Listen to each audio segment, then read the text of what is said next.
কিছুদিন আগে আমার বাইকের সাথে একটা ট্রাজিক ঘটনা ঘটে গেছে। আজকে আপনাদের সাথে সেই গল্পটাই শেয়ার করব। অনেক দিন পর একটা বেশ লম্বা ট্যুর দিলাম। ঢাকা থেকে বগালেক হয়ে ডিম পাহাড়, তারপর কক্সবাজার, টেকনাফ, শাহপরীর দ্বীপ হয়ে আবার ঢাকায় ব্যাক করেছি। আনুমানিক প্রায় 1200 কিলোর মতো রাইড ছিল। আমার লং ট্যুর করার অভ্যাস বেশ পুরনো। আমি নর্মালি ট্যুরে গেলে শর্ট ট্যুরে খুব কমই যায়, লং ট্যুরে যায় এবং অনেক দিন হাতে সময় নিয়ে যায় আর কি। আর যেহেতু বেশিরভাগ সময় আমি সোলো রাইড করে, এই কারণে লং ট্যুরে আমি একটা প্রিন্সিপাল মেনটেন করি, আর সেটা সূর্যাস্ত এবং সূর্যোদয় আইন। অর্থাৎ সকালে সূর্য ওঠার পরই আমি গন্তব্যের উদ্দেশ্যে বাইক নিয়ে বের হই। আর সন্ধ্যা হয়ে যাওয়ার পূর্বে গন্তব্যে পৌঁছানোর সর্বোচ্চ চেষ্টা করি। অ্যাকচুয়ালি আমি আগে প্রচুর রাতে রাইড করতাম, কিন্তু একবার ঢাকা চিটাগাং রোডে সন্ধ্যায় আমি ছিনতাইকারীর মুখোমুখি হই। ওই ইনসিডেন্টের পর থেকে আমি আসলে রাতে রাইড করা একদম বন্ধ করে দিয়েছি আর কি। যাই হোক, আমরা আজকের গল্পে ফিরি। আজকের গল্পের বিষয়বস্তু একটু ভিন্ন। আর সেটা হলো, টেকনাফ থেকে আমি ওই ট্রিপে যখন ব্যাক করতেছিলাম সকাল 9টায় রওনা দিয়েছিলাম। আমার আশা ছিল আমি সন্ধ্যার আগেই ফেনীতে পৌঁছে যাব, ফেনীতে আমি রেস্ট নেব, পরের দিন ঢাকা যাব আর কি। আনফর্চুনেটলি সকাল 9টায় রওনা দিল। টেকনাফ মেরিন ড্রাইভ রোডে আমি এক ভাইয়ের সাথে দেখা করে আমার ব্যক্তিগত কিছু কাজ ছিল, সেগুলো সারতে সারতে অনেক সময় লেগে গিয়েছিল আর কি। ফলে আমি চিটাগাং আসতে আসতে প্রায় সন্ধ্যা হয়ে যায়। অর্থাৎ বুঝতেই পারতেছেন, চিটাগাং থেকে যখন আমি ফেনীর উদ্দেশ্যে বাইক নিয়েছিলাম হাইওয়েতে, তখন অন্ধকার হয়ে গিয়েছিল রাস্তায়। মোটামুটি সীতাকুণ্ড পার হওয়ার পর হঠাৎ করে আমি ফিল করি আমার বাইকের সামনের চাকা প্রচণ্ড ধাক্কা দিয়ে একটা গর্তের মধ্যে পড়ে। বাইক তখন মোটামুটি 70 থেকে 80 স্পিডে ছিল। তো ওই মুহূর্তে আসলে ওই ধাক্কা খাওয়ার পর আমি তেমন কিছু বুঝতে পারি নাই যে আমার বাইকের সাথে কোনো ইনসিডেন্ট হয়েছে কি না। তবে মনে হচ্ছিল বাইকটা যেন ডান পাশে একটু বেশি টানতেছে।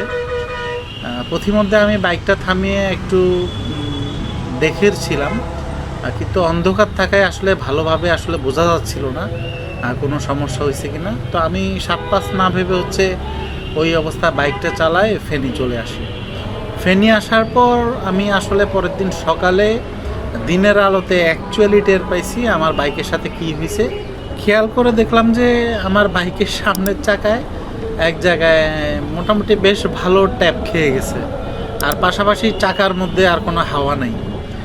আমি অবাক হয়ে ভাবতেছিলাম কালকে রাত্রে এই অবস্থায় আমি বাইকটা সীতাকুণ্ড থেকে 60-70 স্পিডে কীভাবে চালায় আসলাম। আমার কোনোভাবে মাথায় ঢুকতেছে না যে আমি কিভাবে এই অবস্থা বাইকটা চালিয়ে আসলাম। আল্লাহ আমাকে বাঁচাইছে মোটামুটি। তো একটু বোকার মতোই কাজ করছে। আমার উচিত ছিল আলো আছে এরকম কোনো জায়গায় দাঁড়ায় বাইকটাকে আরও ভালোভাবে খেয়াল করা। আসলে লং ট্যুরে গেলে হয় কি, স্ট্রেসের কারণে মানুষ অনেক সময় ভুল করে। আমি যেরকমটা করছিলাম আর কি। যাই হোক, আমার বাইকের সামনের চাকাটা গর্তে পড়ার বিষয়টা আমি আর একটু এক্সপ্লেইন করে বলি। আমি বাইক চালাচ্ছিলাম তখন সীতাকুণ্ড পার হয়ে।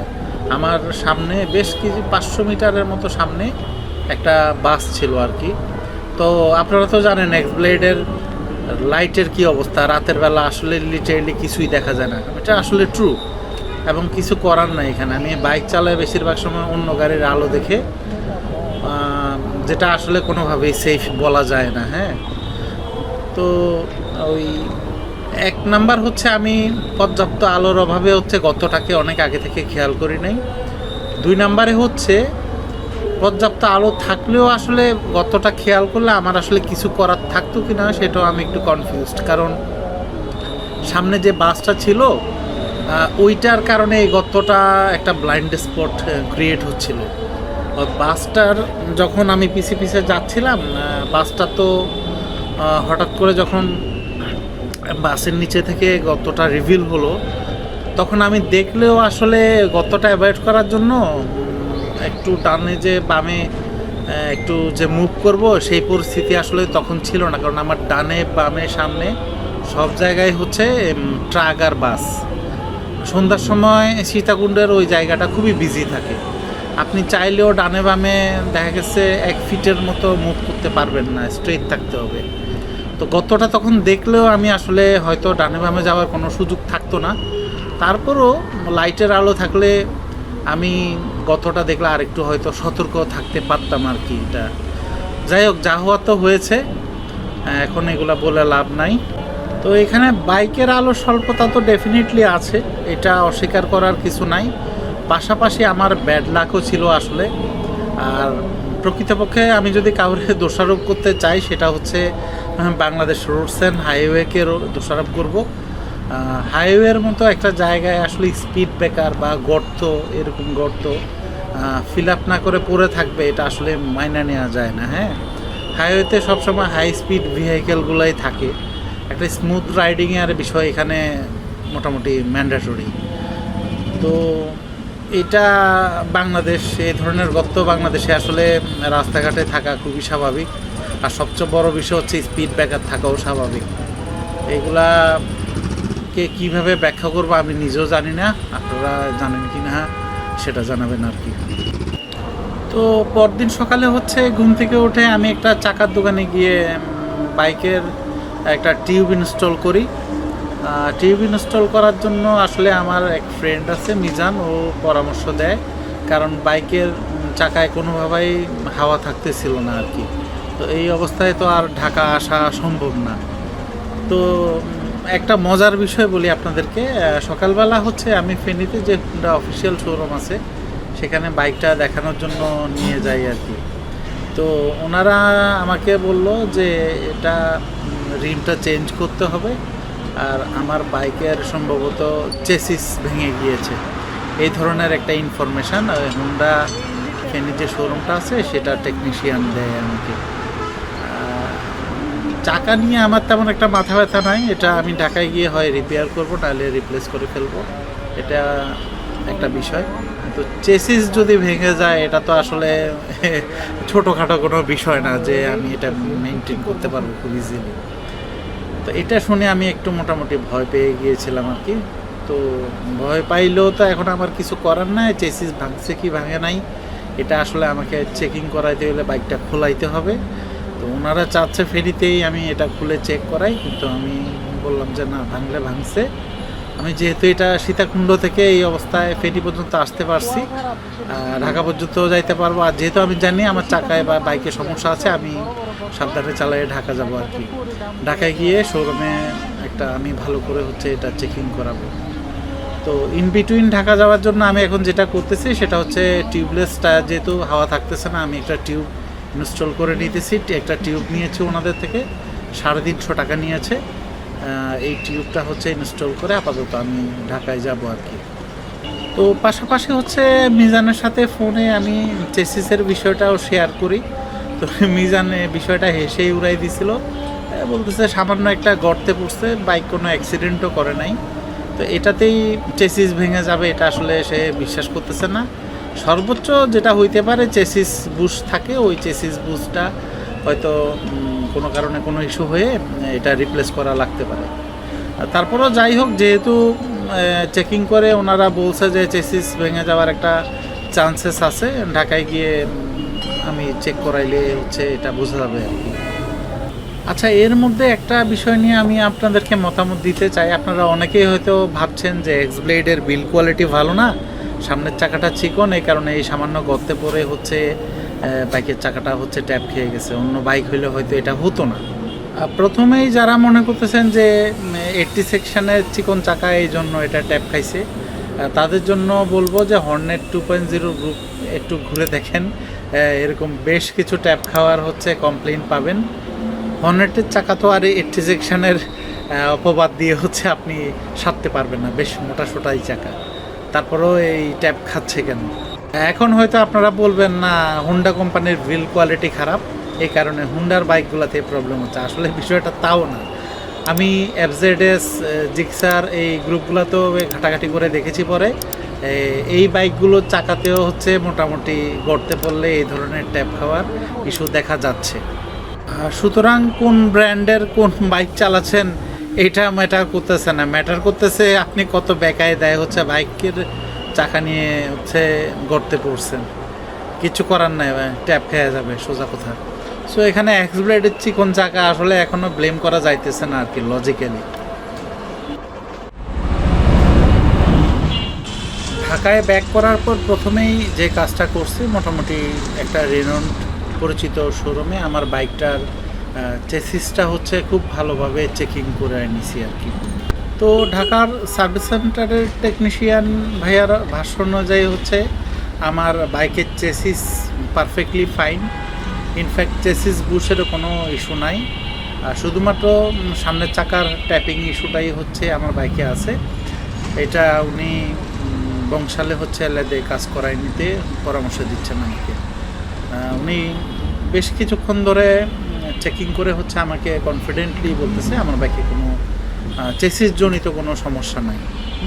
পাশাপাশি বাইকটা রাইড করার যে ফিল সেটা আর হচ্ছে আমার এক্সপিরিয়েন্স দুইটা মিলায় হচ্ছে আমার কাছেও মনে হচ্ছে আমার বাইক চেসিস পারফেক্টলি ফাইন।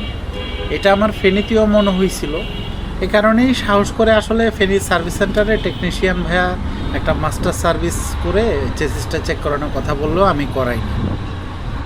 আর পাশাপাশি তিক্ত হলেও একটু সত্যি কথা বলি, আমি বেশিরভাগ অফিসিয়াল শোরুমের যে সার্ভিস সেন্টারগুলো আছে সেখানকার টেকনিশিয়ান বা সার্ভিস অ্যাডভাইজারদের সব কথা আসলে বিশ্বাস করি না। তো আমার কাছে ফেনীতে কেন জানি মনে হয়েছিল যে এই আমার চেসিসে আসলে তেমন কোনো সমস্যা নাই, শুধু শুধু একটা মাস্টার সার্ভিসিং করানোর জন্য হচ্ছে ওনারা আমাকে এই চেসিসের বিষয়টা বলে ভয় লাগাইছিল। এটা এরকম মনে হওয়ার আরও একটা কারণ হচ্ছে ওই বিশেষ কিছু কারণে ওই ফেনী সার্ভিস সেন্টারটাকে আমি আসলে খুব বেশি ট্রাস্ট করি না। এটা আর কি ঢাকার কোনো পরিচিত সার্ভিস সেন্টার থেকে যদি আমাকে এই কথা বলতো হয়তো আমি তখন আসলে চেক করাই নিতাম, এটা সত্যি কথা। যেমন ঢাকার যে সার্ভিস সেন্টারতে আমি আমার চেসিসের ইস্যুটা শেয়ার করে চেক করাইছিলাম, ওনারা কিন্তু আমাকে দিয়ে কোনো মাস্টার সার্ভিস করায়নি। হ্যাঁ, জেনারেল কিছু ইন্সপেকশন করে ওনারা আমাকে মোটামুটি কনফিডেন্টলি বলছে যে আমার চেসিসে কোনো ইস্যু নাই। আর ট্রাস্ট আসলে এভাবেই বিল্ড আপ হয়। অযথা দেখা গেছে আমার কোনো ইস্যু নাই, বিভিন্ন ইস্যুর কথা বলে একটা সার্ভিসিং করায় কিছু টাকা হয়তো উনি যে কেউই ওয়ান টাইম হচ্ছে আর্ন করে নিতে পারবে, but for the long term আসলে এটা কোনো প্রতিষ্ঠানের জন্যই ভালো না। আশা করি সবগুলো প্রতিষ্ঠানই এটা কোনো এক সময় উপলব্ধি করবে আর কি। যাই হোক, আপাতত আমার প্রাইমারিলি মাথা ব্যথা হচ্ছে আমার বাইকের চাকার যে রিমের ট্যাপিংটা আছে এটা ফিক্স করব। এরপরে এটা ফিক্স হওয়ার পর যদি দেখি আমার বাইকে কোনো ইস্যু আছে আমি পরবর্তীতে ইস্যু বেসড হচ্ছে কাজ করবো আর কি। তো এই রিমের ট্যাপ বা টাল যেটাই হোক সেটা ফিক্স করার জন্য আসলে কোথায় যেতে হবে এটা নিয়ে আমার বেশি ঘাটাঘাটি করতে হয় নাই, কারণ আমার আগে থেকেই জানা আছে এটা কোথায় যাইতে হবে। মোজাম্মেল নামে একটা ভাইয়া আছে বংশালে, ওনার সব উনি মোটামুটি চাকার রিলেভেন্ট সব কাজগুলোই হচ্ছে করায়, আর এই সেকশানে উনি বেশ ফেমাস। আমি আমার বাইক কেনার আগেও হচ্ছে ওনার প্রচুর ভিডিও দেখছি, অনেকের চাকা ট্যাপিং হয়, টাল হয় বা অন্যান্য সমস্যাগুলো হচ্ছে ওইখানে ফিক্স করে আনে আর কি।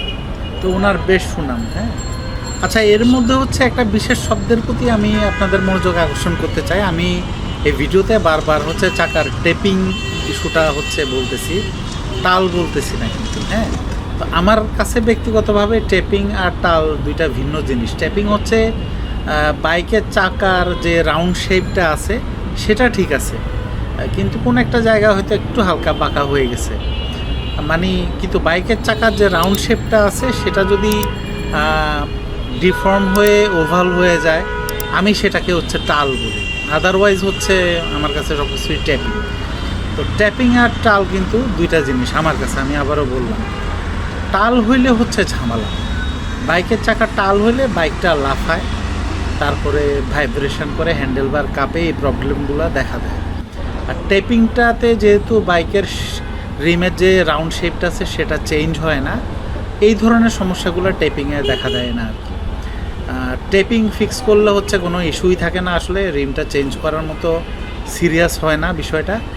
আর পাশাপাশি বাইকের রাইডিং এক্সপিরিয়েন্স বা ফিল এগুলো নষ্ট হয় না ট্যাপিংয়ের ক্ষেত্রে আর কি, ফিক্স করার পর।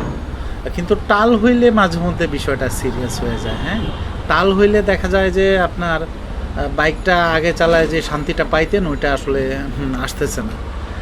বাইকের ভাইব্রেশন হচ্ছে, বাইকটা লাফাইতেছে, হ্যান্ডেলবার স্টেবল থাকতেছে না, বা দেখা গেল হচ্ছে মাইলেজও কমে যাচ্ছে।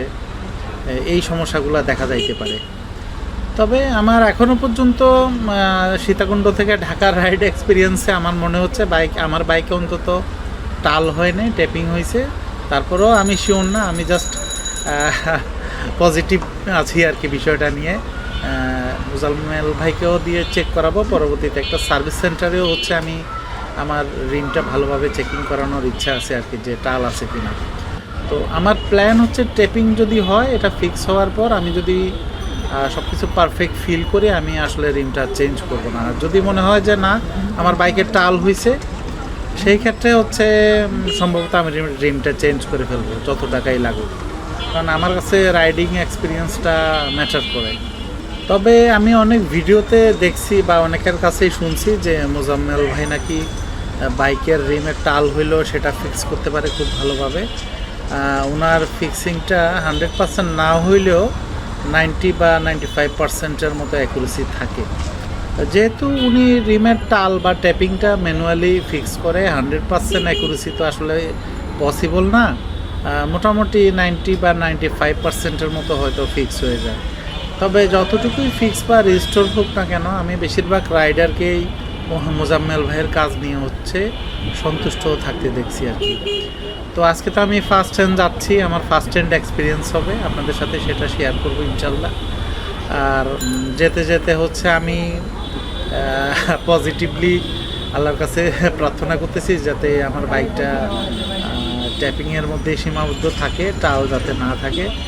কারণ টাল হইলে আসলে আমি একটু খুঁতখুঁতে স্বভাবের, তো বাইকের রিংটা আমি চেঞ্জ করে ফেলবো, সেক্ষেত্রে এটা বেশ এক্সপেন্সিভ। একটা বাইকের রিং দেখা গেছে 10-12 হাজার টাকার হয়তো উপরে, আমার ধারণা আর কি, আমি শিওর জানি না। তো আমি যতটুকু শুনছি এরকমই অনেক টাকার বিষয়। তো ফাইনালি আমি দ্য ফেমাস মোজাম্মেল ভাইয়ের দোকানের সামনে। উনি বাইকের রিমের টাল বা ট্যাপিং ফিক্স করার জন্য খুবই বিখ্যাত, সম্ভবত বাংলাদেশের মধ্যে উনি বেস্ট আর কি। তো দেখা যাক, ফার্স্টে হচ্ছে এসে আমি ভাইয়াকে হচ্ছে আমার বাইকের ইস্যুটার কথা জানালাম আর কি। ভাই সামনের থাকা একটু ট্যাপ খেয়ে গেছে, কিছু ভাইয়ার ঘুমাই গেছে।